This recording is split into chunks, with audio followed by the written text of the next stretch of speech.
Carrington Wesleyan, a beautiful church, not only in terms of a building, but in terms of the people. And, looking back, I thank God that He brought me into Carrington's. Oh, yeah. And that Yes, indeed. the leadership there saw the potential in us as young people and enabled us to do things. Looking back, I never thought that when I joined Carrington's that this is what God would have in store for me. As a matter of fact, I look back with joy about the programs that we used to have in the basement. I have great memories about my association with Carrington's, I must confess. We are particularly happy to be in this scheme of things with the whole commemoration of the coming 100 years of the Carrington's Church and its ministry in Barbados. We are privileged and honored to have been a part of that ministry, and today to be given the opportunity to do a reflection on our experiences while we were at the Carrington Church. That we spend a lot of time being critical of the past and not recognizing that it is really the future we ought to be spending time I tell you, one of the better pastors that we've ever had at Carrington's was George Colin West. The revelation was very, very good. Wonderful. He was one of the stabilizers to my conversion. Geographically, the Carrington Village community is surrounded by several districts. These include Dean's Village, Station Hill, Bridge Road, Tweedside Road, Belmont Road, Martindale's Road, Halls Road, and strategic landmarks such as Government House and Welch's Post Office. The annals of history have shown that Carrington's Village has evolved from being a sugarcane field to become one of the first residential suburbs of Bridgetown. The name Carrington's Village has derived from a family of planters from Cheshire, England, whose surname was Carrington. The family of planters owned a number of properties in Barbados, which included Hampton Plantation, Carrington's Plantation, and Carrington's Sugar Factory in St. Philip. Carrington Village was once a part of the Welch's Plantation, now known today as Government House. One of the major landmarks of Carrington Village is the Carrington Wesleyan Holiness Church, which was established in 1918 as an offshoot of White Park Tabernacle, which was built in 1917. Carrington Church was originally sited in Quakers Road, Carrington Village, and it was among the first group of apostolic holiness churches to be founded in Barbados. Research has shown that some prominent ministers, such as Reverend C.P. Jorge and Reverend L.S. Brathwaite, together with other outstanding laymen, namely Brothers Mayhew, Wilkinson, and Farnham, ably assisted in spearheading a drive to acquire and renovate a two-roof house into a meeting place for the several converts and followers. In this setting, the early congregation of Carrington comprised largely of disaffected members from the Christian Union and the Christian Mission churches. left their assemblies as a result of issues of disagreement which they had. Records show that the new congregants held service 4 times a week with some support from the White Park Wesleyan Holiness Church. 1921, Carrington moved from Quakers Road to Welch's temporarily. 1 month later, the Carrington members merged with Pastor James Salome Smith of the Independent Baptist Mission at Bridge Road, where they were offered the building and they became the expansionist pilgrim. We were associated around Bridge Road where we had that small church. We had service each night. Monday night was testimony meeting. Tuesday night was choir practice. Wednesday night was prayer meeting. Thursday night was young people's class. And Friday night, the teachers came together to study the lesson for Sunday. It was during this period that Reverend C.P. Horay, originally from British Guyana, served during the period 1918 to 1920 and was described as a fiery evangelist. He was the founder pastor and also pioneered the 6 Road Church St. Philip, now renamed Rhema Wesleyan Holiness Church, as well as the work in St. Lucia.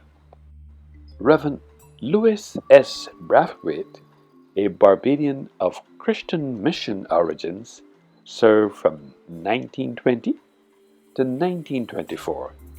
He was well educated and ecclesiastically advanced with regal bearing and also served as district superintendent.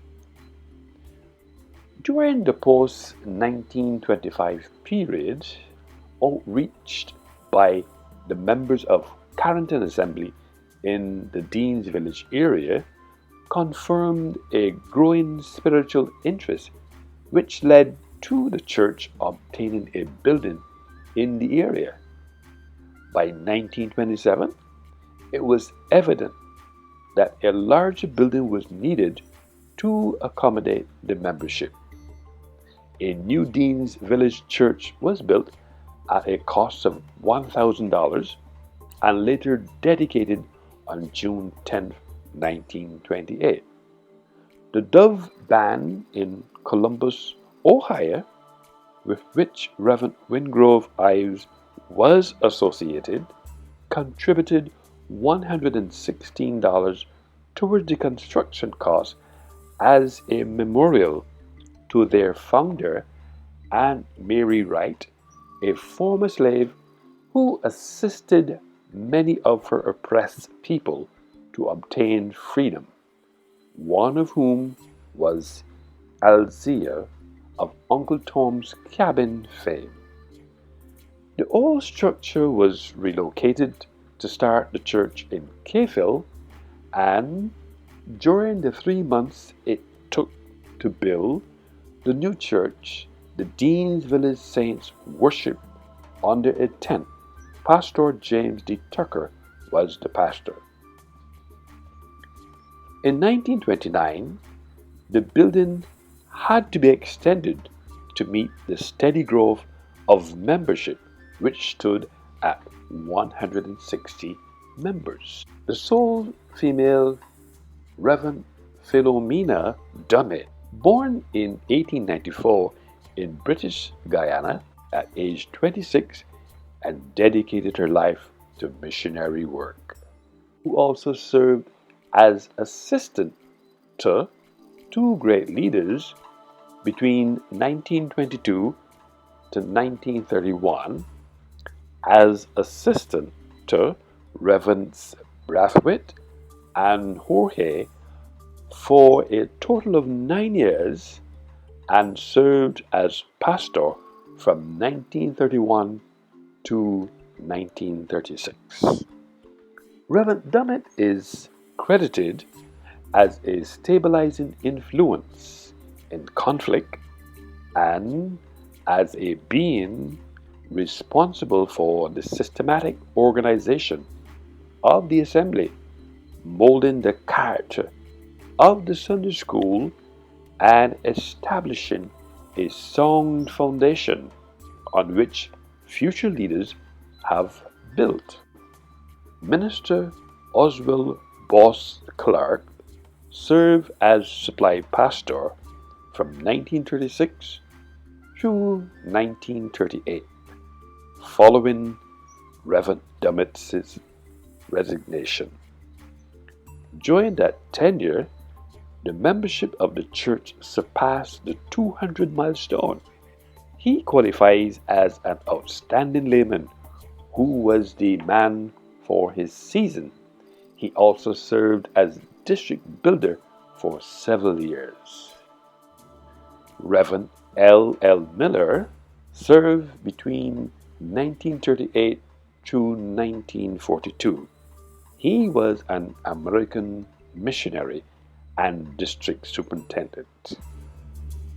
Reverend D.G. Felker, also an American missionary, served during the period 1942 to 1945, while he was president of the then Caribbean Pilgrim College. Reverend A.M. Dahl was also an American missionary and served from 1945 to 1947 and was the last non-native to serve the church. The Carrington Church was also intimately associated with the emergence and development of the Britons Hill Wesleyan Holiness Church. As the work intensified and expanded and consolidated, some members of the parent assembly were transferred to constitute a new church in 1951 under the guidance of American missionaries Reverend Mistress Ruth B. Miller and Reverend Miss Gladys Dooley.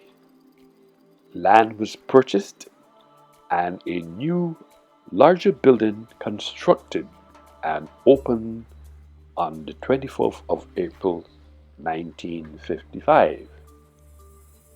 At this juncture, it should be noted that Reverend Irvin M. Wickham served during the period 1947 to 1962 and was described as a dynamic pastor and fruitful preacher. When I first came to Carrington's Wesleyan Holiness Church, Brother Wickham was the pastor. It was there where I got saved, and I used to be involved in ministry. When I joined Carrington's, Reverend I.M. Wickham was the pastor. And I must confess that I was very impressed with his ministry.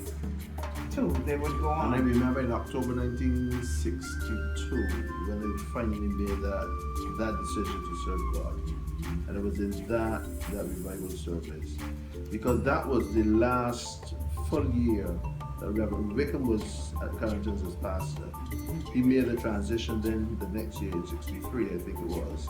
And then, so I was in his last conference class. It was Cecil Clark, myself, another fellow called Charles Oxley, we called Kirby. But only Cecil and I continued. But that was a big baptism class. And we got baptized then, it would have been Easter Sunday in 1963, which is I think was the transition period.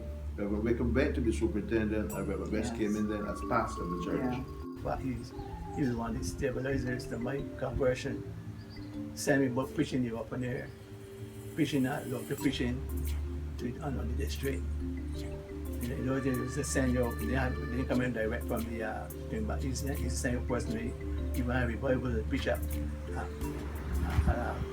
at St. John. I'm Marilyn, the last of the Wickham PKs. I am now married, and my correct name is Marilyn Daniels.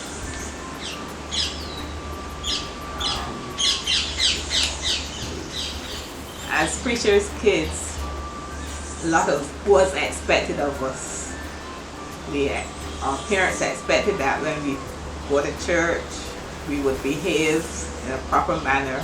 As I said, I never saw them or heard them in a serious disagreement. And one of the other things that I learned from them was that you couldn't split them. If one said something, the other was right there supporting all the time. Yeah. But they were married for 42 and a half years. And in those years, yes, they had a disagreement, but they never said, call each other names, anything like that. They always respected each other. And Mama was the silent partner in the relationship. While Daddy was the preacher, Mama was the praying person. She used to spend hours on mornings before she came out her room, just interceding for the family, the church, that sort of thing. Daddy, he was in his way too. He used to get up early in the morning, and you would hear him in his study just praying and lifting the different needs and such before God. And this is the example that we have from our parents, that they were praying people, they loved God, and then came to the point where you knew that, yes, they are Christians, but you have to find God for yourself. I think we started the work on that building. All of us as members got down to the task of going up there and working. I remember working all around the basement. And by the drakes with this truck, bringing all the material. Members from Corrigan husband, he helped do the carpentry. But the boss clerk was the carpenter, and masons came and they did a good work.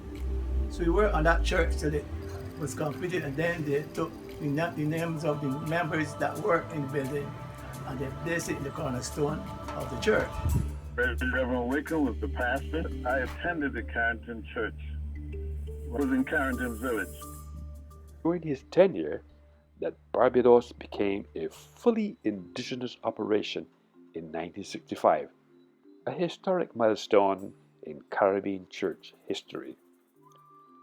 From the reports recorded in 1954, a site was purchased to build a larger church for the expanding congregation, but the original owner of the said property returned the money, and Clay stated that she did not want any church on her land. In light of this setback, it did not faze the members nor the management of Carrington Wesleyan Holiness Church. Better yet, it emboldened them because in 1955 they purchased a plot of land at Welch's and constructed the present church. However, the preliminary construction work at this location was deferred until late 1956 because of the Hurricane Janet. Carrington Church experienced two dedications, 1956 and 1957. Research has also revealed that the present Carrington Church building was first dedicated under the superintendence of Reverend Sanders, and 1,500 people witnessed this. 100 persons witnessed the February 24, 1957 dedication. Reverend FLEXON, the Secretary of Foreign Missions, who was in Barbados for the district conference, was the officiating officer at this dedication ceremony. There was some criticism regarding the two events. However, reports revealed that it was felt that the second dedication was not necessary. In light of these events regarding both dedications, the second date was accepted as the official dedication date since the church was dedicated as the Olsen Memorial and in memory of the wife of noted American missionary Reverend Henry J. Olsen, who had contributed a considerable sum of money to assist in the construction of the church.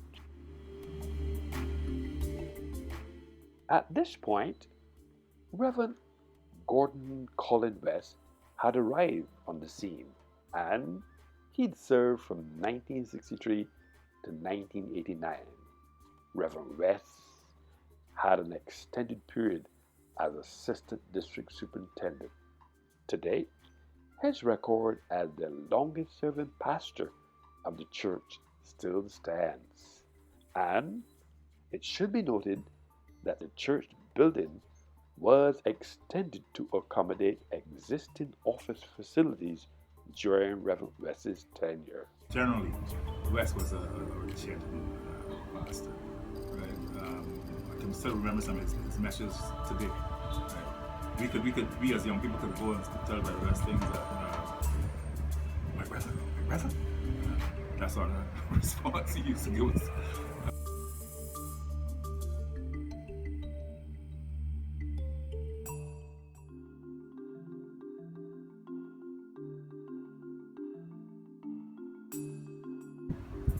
By meeting at his house as a committee, as a group of young people, and sitting with him and going through the plans of the Sunday morning service, so that he would get an understanding of what we are looking to do, what we plan. We would bring in musicians, we were bringing speakers that he approved.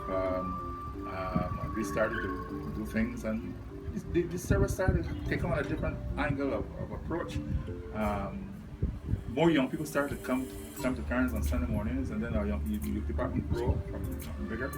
So that's how the youth service at Carrington started. The West used to do preach the word. I would say that 16 billion times a day, right? Because he used to preach the word, right? We were grounded with him. He didn't cut corners. If he said something on Sunday morning, we didn't understand, we go to him after church. He would sit us down or stand us up in the car park and explain to us exactly what he meant. And we would agree with him or disagree. And it goes on from there. West was a gem. The other church that we owned, not took responsibility, we owned Messiah Street. The only way we usually used to get to Messiah Street is by using a car called a Hillman Mix. A Hillman Mix, and the number on it was M1412. That was Brother West's car. We got baptized then, it would have been Easter Sunday in 1963, which is I think was the transition period when Reverend Wickham went to be superintendent and Reverend West came in then as pastor of the church. Yeah. So I would have been the last baptism with Reverend Wickham. So I knew when Reverend West came, I was there when he spoke, and he always spoke of a statement that he and Sister Hilda Green, from the conversation between them. And I think he said to her, if your heart is right like my heart, give me your hand. It's right like my heart, give me your hand. But Hilda Green was the one who responded to it most with a great spirit. And she went and shook his hand and gave him that support. So I was there when that transition was. Reverend Hainsley Griffith followed after Reverend West, and his tenure was from 1989 to 1999. The membership exceeded the 400 mark. And as a matter of fact, Carrington's, I believe, was numerically the strongest church on the Baptist district. And in those days, we had something called missionary in gathering. And we used to look forward, I think it was the first Sunday in August, when there would be a summary of the takings of the various churches, and there would be a stiff competition between White Park and Carrington's. And very often Carrington's used to lead. But I do know that Carrington's church was one of the churches for drama. They did distinguished work in dramatization under Alfred Knight, under Reverend Alfred Knight, who used to write the plays for the church at that time, and then produce them, and everybody came from all over Barbados. However they could get there whenever we were putting on Christmas plays or Easter plays or some other kind of play.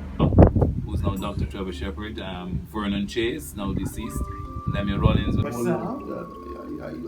tagged along You with were I tagged crazy. along with You Charles. were crazy. But we The had time you great acted drums as in- Herod.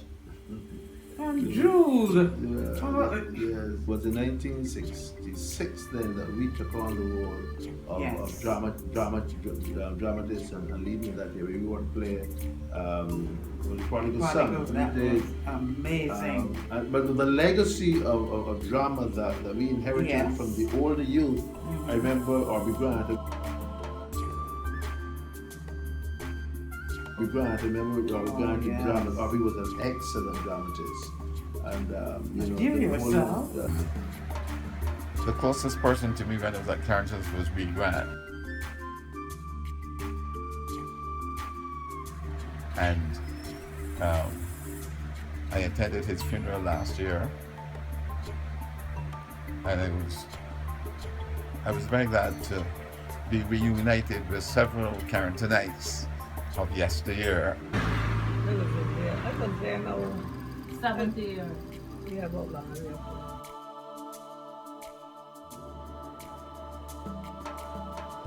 All God's blessings.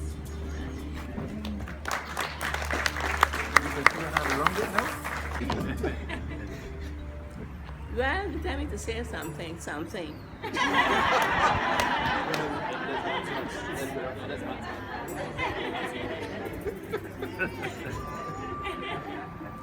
Well, it is a privilege to be here this morning. You know, I was quietly, I can't remember what time of the day it was, but I got a call. I was talking to the person, I don't remember that either. And they told me that I would be coming to take you to church today, and then you will be coming by me. You were coming up with me or something. So. But anyhow, I am really, really grateful that the Lord has spared my life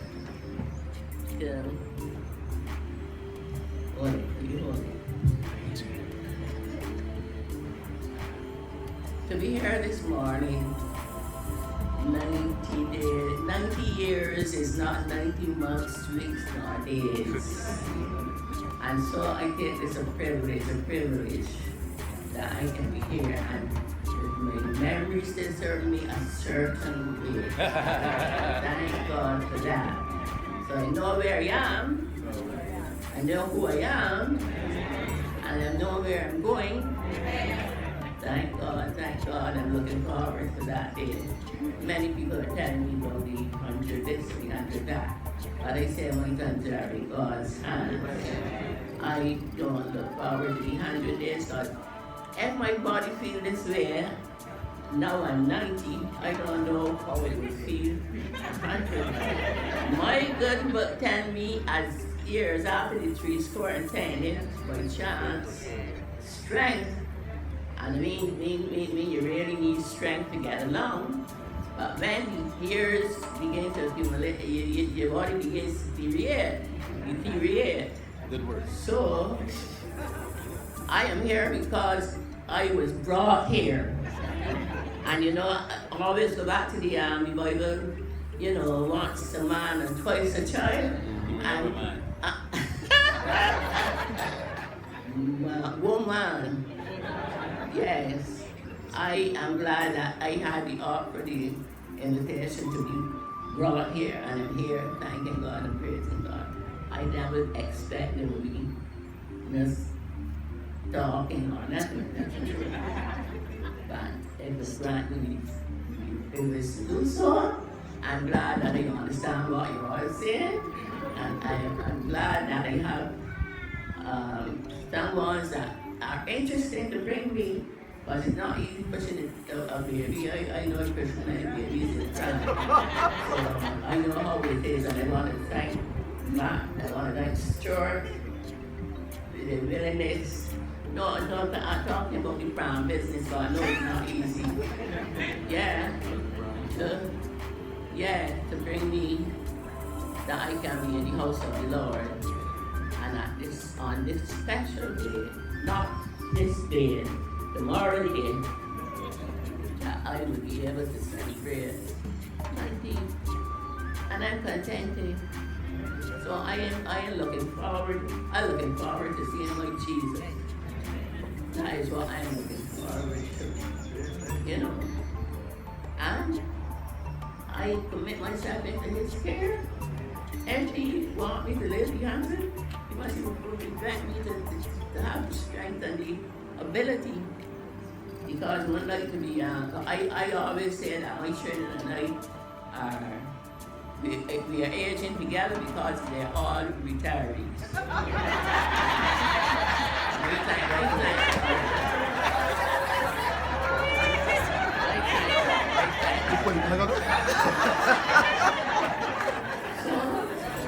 May God bless you all. Keep on keeping on. The context within which this award has been made is one that challenges both church persons as well as non-church persons towards a deeper level of commitment to country, to community, and to church itself. And I would like to thank the Gibbons family, therefore, for establishing one of the first legacy awards, which happens to be Marlon's birthday, and that same weekend, his only surviving sibling, my aunt Ursula C, celebrated her 100th birthday on the 15th. So it's a very special year for our family. I want to say thanks very much to the Caribbean Lesbian College, and I'm going to ask Reverend Nurse to pass on our appreciation as a family. I stand here on behalf of my siblings, Edsel and Carol from Canada, Nat and Gloria in the States. Please accept our thanks for this award. Daddy just died December coming, will be 26 years that he left us. But I want to thank you that even though he has gone, that he still remembered. Thanks very much. Yes, I was in the junior choir under Esther Clark and her father, Boss Clark, better known as Boss Clark, Oswald Clark. We produce the best cantatas you could want from our choirs. People came all over Barbados also to hear our Christmas cantatas and Easter cantatas. And we had one of the best choirs also with Brother Worrell, his name was not Anthony, William Worrell, under William Worrell, and then Brother Wright. And that they were able to do under the baton of Darnley Rice. So I think that, and then, you know, people like these, you cannot help but think of these people as the tremendous instrumentality that God used to develop this church over the 100 years that it has been in existence. Bob also has singing in the choir for nearly 30 years. Our senior choir was the talk of the town. Farwell had this ability to get those people to sing. And we had choir, we had voices. Dentures dropping out. we had choir, man. If you could go in that front line, and there was Pearl Walcott and Sister Green was out too. Sister Green was alto, yes. No, she was not soprano. Cora, yes. And you had in that front row, you had Sister Pearl Jordan, and you had Greenie, Hilda Green, and you had Sister Duke was alto. Sister Luke was also alto. Sister Lynch was also alto. But you had some first sopranos there when they do the discount, boy, it would give you a boost, bumps, with man. such a passion. And you had some guys in the back row that were solid bassmen. You know that song, I remember that song.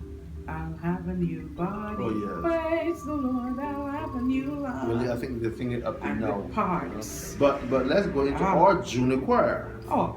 Our junior choir was, when you look across the district, there was no group in the district that could compare with our junior choir. No. We had a junior choir with 30. I think you were in the junior, but it's like that too. And I think that year we began our youth conference. And we got in people like Zenda Phillips.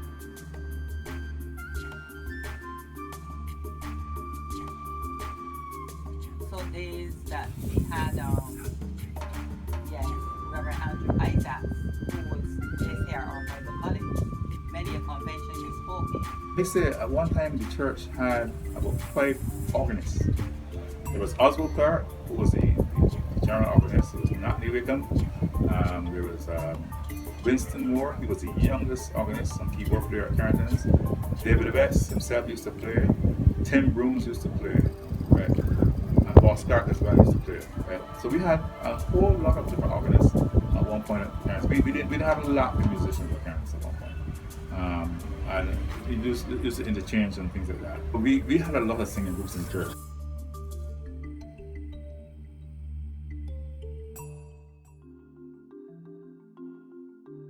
I must confess that I had some very, very great times at Carrington's. Well, I think that I believe, or I fool myself, or I fool others that I could sing a little bit. And so I would have ended up in one, the Carey Brothers Trio, which comprised Michael Clark.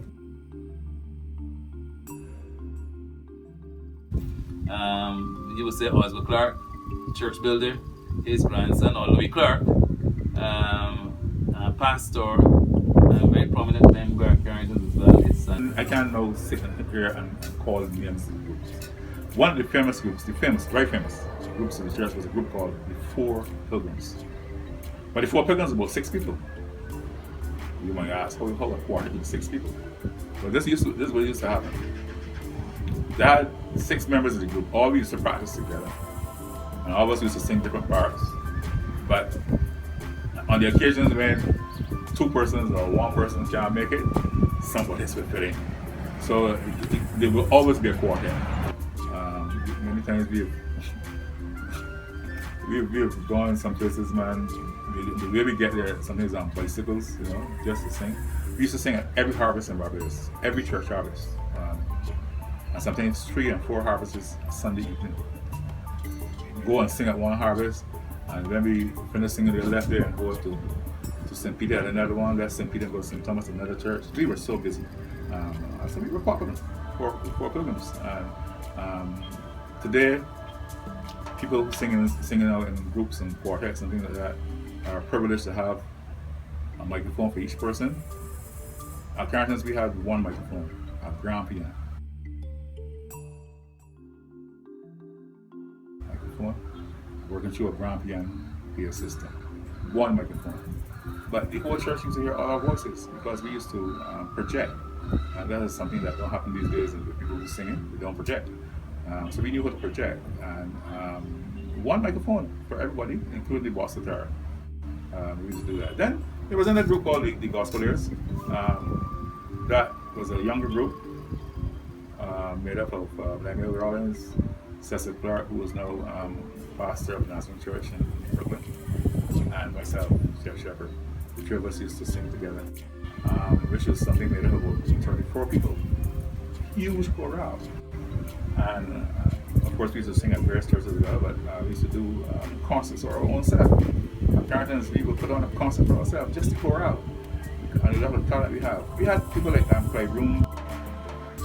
I have great memory of the contribution of my brother, Timothy.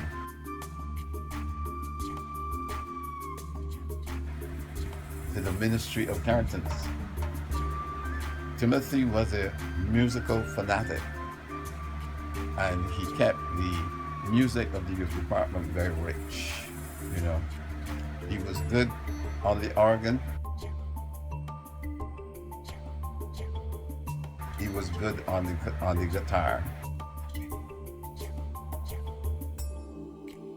You know, as a matter of fact, he used to play through the chords, backing up the late Joseph Niles.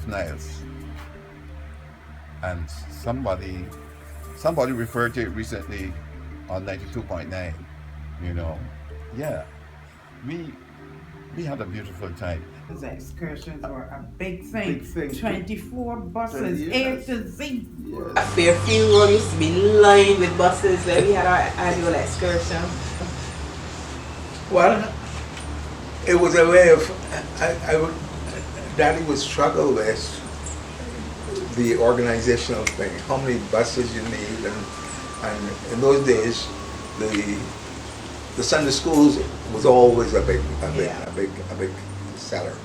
A lot of us went to Sunday school, and we didn't even question. Yeah. You had to. You had to. But there was always this excursion once a year. Usually August, right? Usually August bank holiday. That's right. Yeah. People like Alfred Neck used to go 3 weeks. And we used to accompany him every night. Every night we used to go. Of course, he was a prison officer at the time, and we ate a lot of prison bread. We ate a lot of prison bread because he would bring the bread, and after church, so we would stop somewhere on our way from St. John or wherever it is, and have some coconut bread and Bobby. So we had some great times. Remember on the river, night we used to go down in Castle and those places which was discovered in those days, the slum areas. And we keep opening revival for 2 weeks. From that service, we got a few members. After that, people got on board and came to the church. But in those days, we had what I would know as a missionary church. We used to go on by orders, catch the bus, and go up in Sugar Hill, and keep open there, carry our lunch basket, and we stayed there for the whole day, come back down in the evenings. Then we started doing work in St. Thomas, having what we know as open Sunday school. Remember in Roach Village, we had an open Sunday school there, and then after open Sunday school, we used to keep night service there in revivals, in open service, revival. And after that, we had 2 people that got converted and they went. And in those days, the church had a missionary. It was a missionary flavor. We used to stop in church too often. We had what is known as a Friday night band, which was associated about. It had about 18 members of the church. And we go from church to church. In revival, we go all down to Spikestown and keep open there in the Esplanade on nights.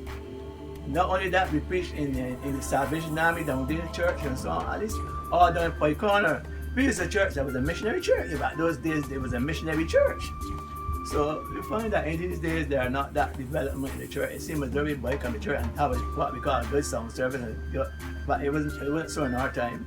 I ended up in Lake Ridge Village, and I certain because of being up there, keeping services there, we have members up there that get converted in the open air. And up to now, this very man won't, there are still members of our church at this present time. So the seed remained. It was not just a hair, a flashing pan. The seed remained, and those people still continue the church. So because we had a mind to work, we had a mind to obey the call in the word of God, say, go in the highways and hedges and preach and compel. And we find that this was our missionary flavor in our church in those days. So we find then that after a while, then I got a Macedonian call, what I would call a Macedonian call. Brother Gittins used to work on the bus at the time, for the hall. And this church, the members got probably with the pastor, and half of the members left the church. So Brother Gittins said to me, Brother Bradford, if you got to use your hair now. I said, what I mean, man. I try to be Sunday school, but I'm not a preacher like you. You come up and help this church. And all through the ministry of a tremendous leader. I remember Eileen Blanker.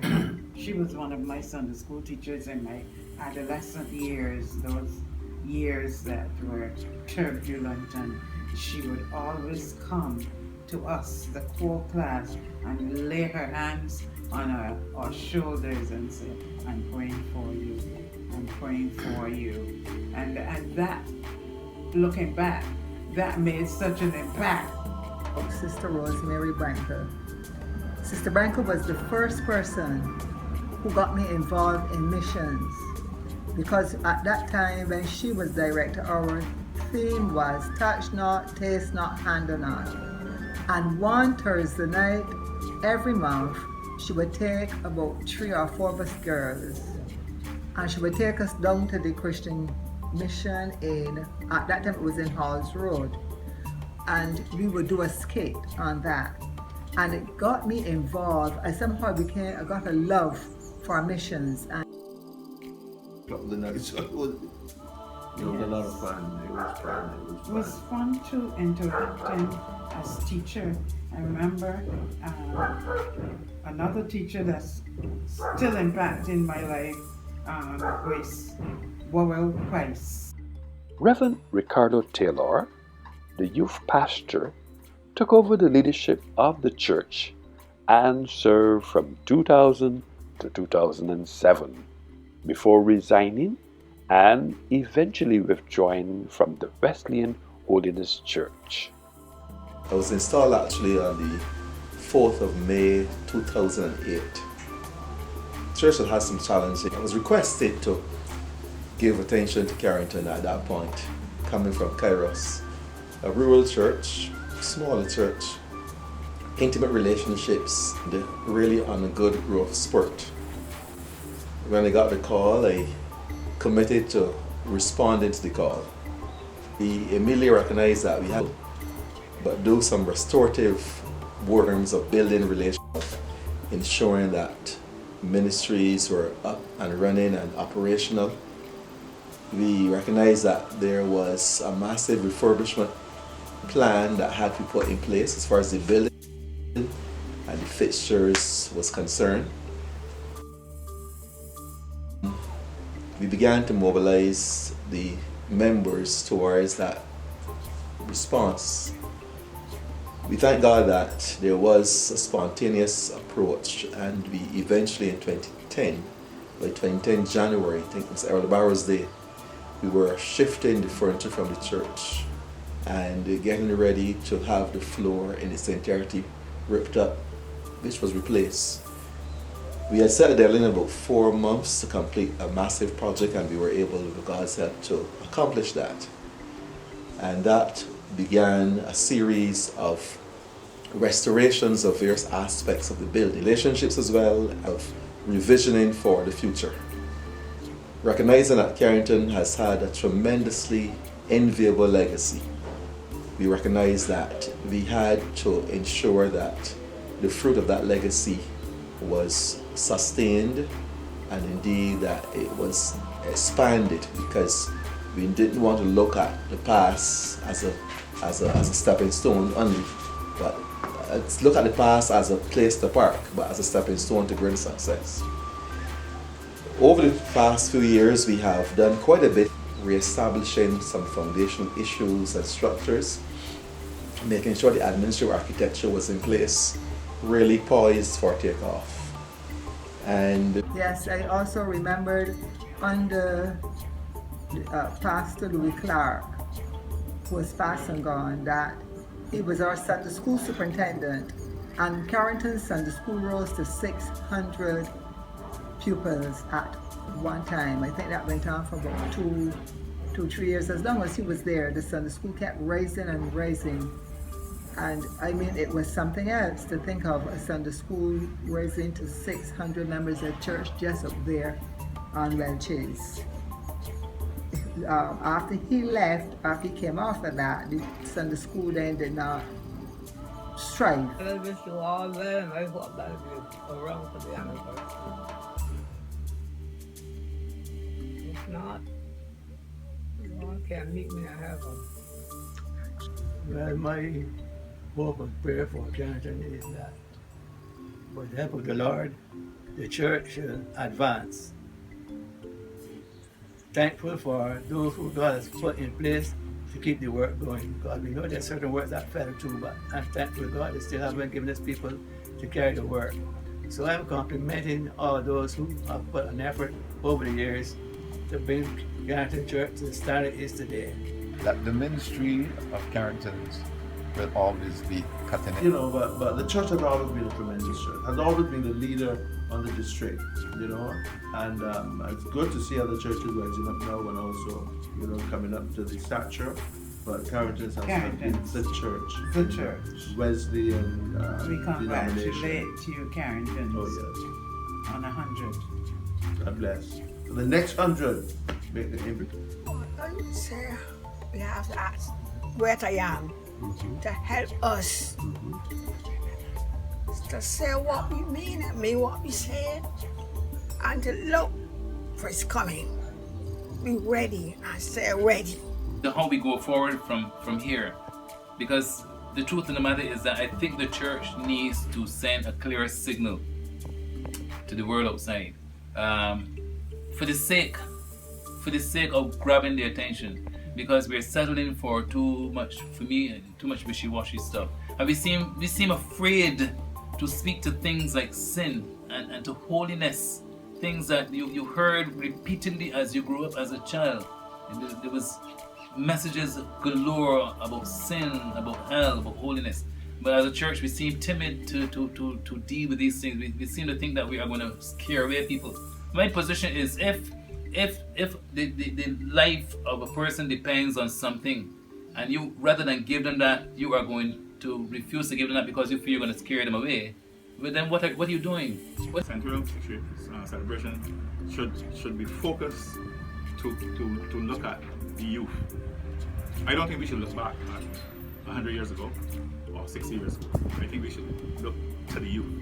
And anything that we do in the celebration should focus on going forward to the youth and not going back to what we did in the old days. You might want to refer to it, but I don't think that's where we should go. We need to build the church again, and we need to get youth in the church again, and we need to project things to them. We need to get into technology.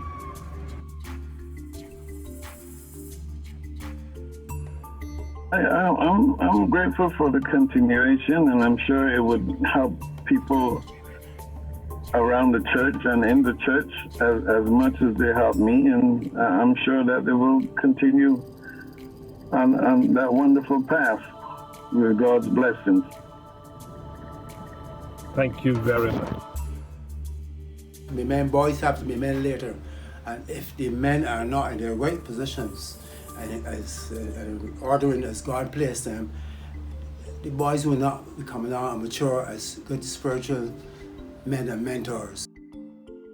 It's whatever they have, they would do to make the church what it should be under the grace and help of Almighty God. But the church can model for people some ways of behaving that would be considerate of the people. I am Joel Congregants, the General Superintendent of the Western Holiness Church in the Caribbean. I want to take this opportunity to greet you in the name of Jesus and to say how happy and privileged I am to celebrate with the brothers and sisters at Carrington's in this significant milestone. Carrington's for me has always been one of the leading churches in the Barbados district. I can remember as a youngster watching the great Colin West. I am aware that one of the most outstanding ministers we've had in the Caribbean, the late Reverend I.M. Wickham, also pastored Carrington's. He still has family members there.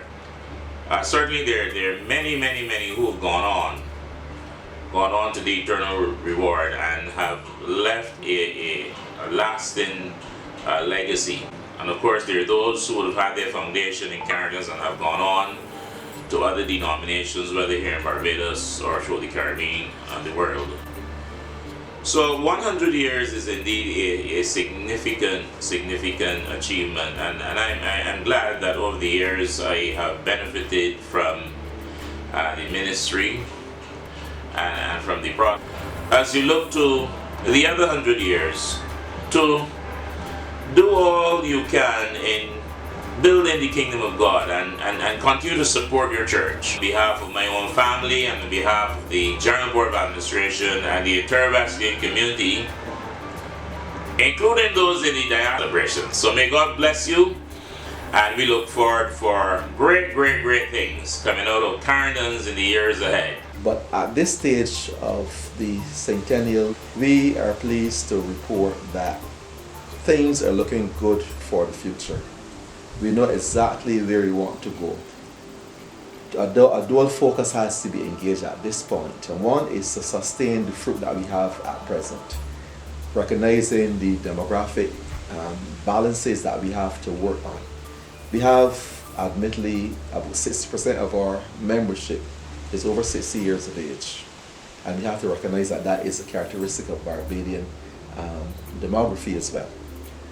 We have, therefore, that 60%, that upper end, about 15-20% under 20, and the balance are the middle-agers who would have to carry the major aspects of church development. As we go forward, there are a couple of things, like I said, we have to focus on sustaining those three demographics in a beautiful relationship where they each draw from each other's strengths and build up each other's weaknesses. That is going to be critical. So that's the focus on relationships. And to my mind, what the society as well as the church needs is a more family-based operation at this stage of our development. The fractures in our society are evident in the crime, the anger, all of the response that we are seeing that do not speak of solidarity or unified relationships in the home. We have to deal with those things. And the best place at this point is to get our church members involved by modeling, by mentoring each other on the inside and edifying each other as the word says, so that we can then get on the outside and be a strong and potent force as the Holy Spirit leads us into community re-engagement. And that aspect of development is, I think, critical from not only a local church perspective, but a national perspective. I believe as we preach, as we teach on the inside and edify our members, as we train them how to interface in the wider community, that this really is what the future demands from not only our church at Carrington, but all church as a whole. What we need to do also is recapture the evangelistic fervor that our forefathers 100 years ago would have had. We need to retain that, regain it, and expand on it, because Carrington would have been pivotal in the development of many other churches in its embryonic stages. And we believe that now is a good time to reinvigorate ourselves so that we get back in the community at whatever level we have to and re-engage with the community in terms of evangelism. We have to be expansionary in our perspective in terms of ensuring that the message of salvation continues to get out there and use technology as an instrument of development as well. Of course, as we understand the times, as I suggested earlier, we have to respond to the community's needs. The divorce rate, children divorce, the crime situation, how can we help really as a church to mitigate those situations? Crime prevention, crime reduction, restorative principles when people go to jail, issues of HIV/AIDS, all of those social issues are really issues that the church has to begin to engage, not only at a preaching at level or a counseling after level, but recognize that we have to do a lot more work before, after, and during these crises that families go through, and recognize that our role is beyond the walls of the church. I am saying that the church also has to ensure that our elderly population has a suite of services that will ensure them a nice, cool end-of-life experience when the time comes. And so re-energize ourselves to not despise the elderly, but embrace them and ensure that they have a place in the church and beyond church. As they may be shut in, they have to receive services that will help them to keep their faith and ensure that they are also incorporated into what is happening. when we do that, we have to respond to young persons as well. So it's a matter of finally balancing our policies as well as our programming to be responsive and to be relevant in the times in which we are called to serve. No longer can we say, okay, it is all right to be on the inside of the church. That is fine, but the being inside is a preparation for the outside. One of the things, in conclusion, that I think the church has to be involved in as well is being a shaper and a developer of communities. Across the international spectrum now, there is an engagement process going on between churches and communities going up to witness, but building relationship within specific communities and helping the communities to develop themselves, working collaboratively, and then we can have a healthy community. And if we can do that one community at a time, spend a concentrated period of time, maybe for a year or 2 years, working on a commonly, mutually identified project that the community wants, that the community desires, that the community needs, and is willing to be involved in. If we can work those kind of partnerships, I believe that that is a good way of modeling behavior, positive behavior. As we work together, we can mentor people, and we are exposing them to other areas of life that they may not necessarily be aware of before. Those are some of the things I believe that the vision for this year and next year, right down through this century, could and should occupy Carrington's attention. We've come from 1918 to 2018, and God knows whether we're going to get to, well, 2118. That will be remarkable. We will not be around, except in the spirit realm. But we believe that that is part of not only having expanded the legacy from 1918, but revisioning and expanding legacy from 2018 right until the Master comes to our cause. It's a great future ahead of us. It's a positive approach we have to take. And as we use the Word as our base, guided by the Holy Spirit, we are convinced that the future holds very much hope for Carrington Wesleyan, which we have called the Church of Choice. May God bless the church as it capitalizes on whatever the Holy Spirit chooses to do in this generation.